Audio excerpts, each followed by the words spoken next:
teman-temanku semuanya, dalam konsep hukum pidana atau hukum lah, nggak cuma pidana, baik itu dari hukum syariah, dari segi hukum syariah ataupun hukum positif, yang namanya pembuktian itu dibebankan kepada penuduh. Jadi kalau seseorang menuduh orang lain melakukan suatu tindak pidana ataupun melakukan sesuatu perbuatan, ya, maka pembuktian itu dibebankan kepada penuduh, bukan yang dituduh. Dalam sistem peradilan Islam, dalam sistem hukum syariat, al-bayyinatu, ada kaidah al-bayyinatu alal mudai wal yaminu ala man ankara ilaih. Al-bayyinatu utai pembuktian iku alal mudai, wajib ing atase wong kang dakwa. Pembuktian itu dibebankan kepada orang yang mendakwakan. Kalau penggugat, ya berarti penggugat yang harus membuktikan, bukan tergugat. Pendakwa, orang yang melaporkan seseorang telah melakukan tindak pidana, maka dia melaporkan ke polisi, ke penyidik, harus disertakan barang bukti, bukan hanya asal menuduh.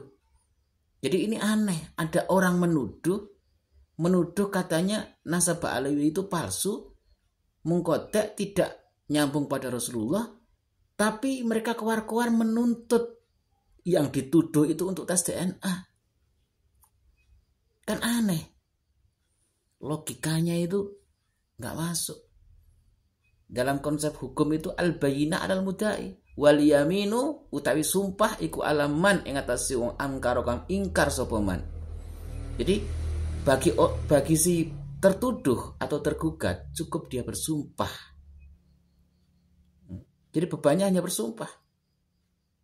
Dan lagi ya, bagaimana ancaman Rasulullah, ya, ancaman-ancaman disampaikan oleh Rasulullah mengenai orang yang menisbatkan dirinya kepada nasab yang sesungguhnya bukan nasabnya, itu dosa besar. Dan kemudian apakah ulama-ulama yang selama ini, ulama-ulama salaf, ya, orang yang alim, alamah, yang soleh, para wali, mereka tidak tahu hadis itu? Dan saya yakin gak mungkin mereka itu melanggar itu. Gak mungkin para habaib yang ada di Nusantara ini, yang ada di penjuru dunia ini, berani mengaku-ngaku dirinya sebagai keturunan Rasulullah kalau tidak ada garis yang membenarkan atau benar-benar keturunan Rasulullah. Jadi perlu saya ingatkan lagi, seharusnya pembuktian itu harus dibebankan kepada kalian yang menuduh atau menggugat nasabah alawi.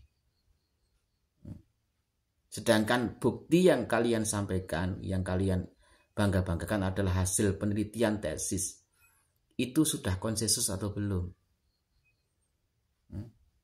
Seorang muhaddis, seorang ahli hadis, perawi hadis pun itu harus konsensus, diakui oleh ijma para ulama.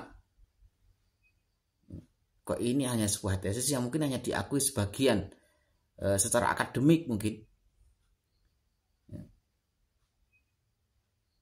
Jadi maaf ya, saya sebagai santri, sebagai orang Islam, sebagai orang yang ahlus sunnah wal jamaah, saya lebih percaya dengan dawai kiai-kiai sepuh, dengan pernyataan-pernyataan atau kesepakatan-kesepakatan para ulama-ulama salaf,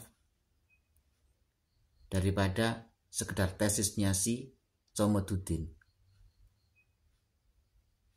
Wallahu a'lam bishawab.